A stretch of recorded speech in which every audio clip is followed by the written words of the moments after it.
Good morning. It is Tuesday, December 12th. It is good to be with you.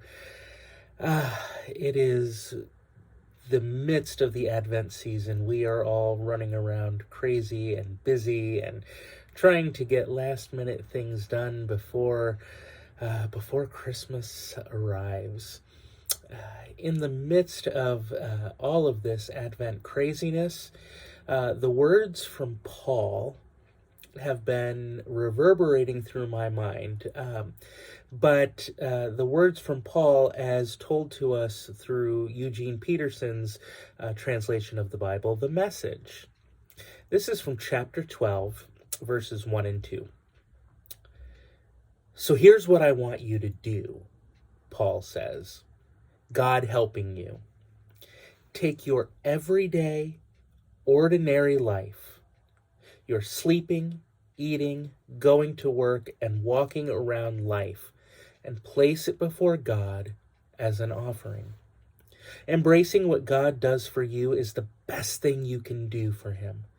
Don't become so well adjusted to your culture that you fit into it without even thinking. Instead, fix your attention on God. You'll be changed from the inside out. Readily recognize what He wants from you and quickly respond to it. Unlike the culture around you, always dragging you down to its level of immaturity, God brings the best out of you, develops well-formed maturity in you. And this leads us to this morning's poem. This poem is titled Chore by Angela Narciso Torres. Chore. My friend turns anything into prayer. Sweeping the leaves, shaving his beard, washing dishes. Every act a purging of what doesn't serve. Today, I'm folding laundry. I start with jeans. Crisp from the dryer, smoothing the creases, then draping them on wooden hangers. Shaking wrinkles from the sheets, I square the corners the way Mother taught. White t-shirts stacked flat on a shelf, sundresses on felt hangers, sweaters nestled in drawers. I find a place for every blouse, every scarf, until it feels inevitable. Order our days. The remnant floats up from decades of Sundays like words of a forgotten song. In your peace. My mantra. Fold, hang, repeat. The hamper half empty. The bureau warm with balled up socks.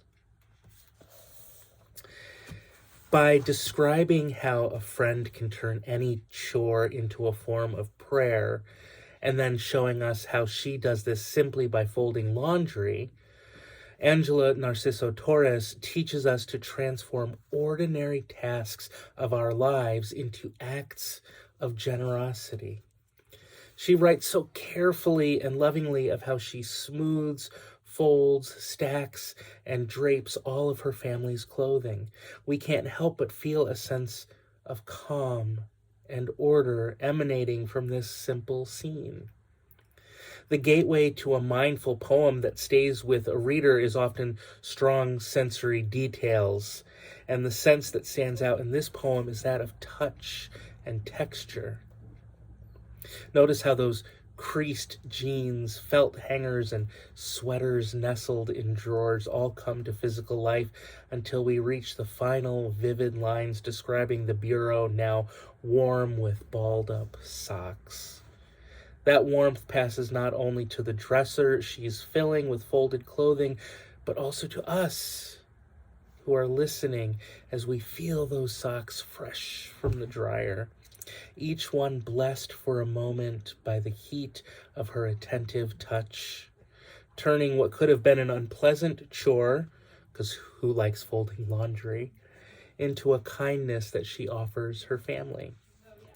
So Just as Paul is encouraging us to take all of our lives and turn them into a gift to God, we can take ordinary, everyday tasks, even in and especially in the craziness of this Advent season, and turn them into prayers. So how might you bring a sense of the sacred and reverence to the repetitive tasks that you have to complete each day? Is there some chore that has been transformed for you into an act of generosity or devotion, a kind of offering, a kind of prayer, a kind of giving back to God? Friends, I hope that this poem and these thoughts stay with you during this hectic season, and that you are able to find the peace and the joy of waiting expectantly for Jesus. Receive now this benediction. May the peace of the Lord Christ go with you wherever he may send you. May he guide you through the wilderness, protect you through the storm. May he bring you home rejoicing at the wonders he has shown you.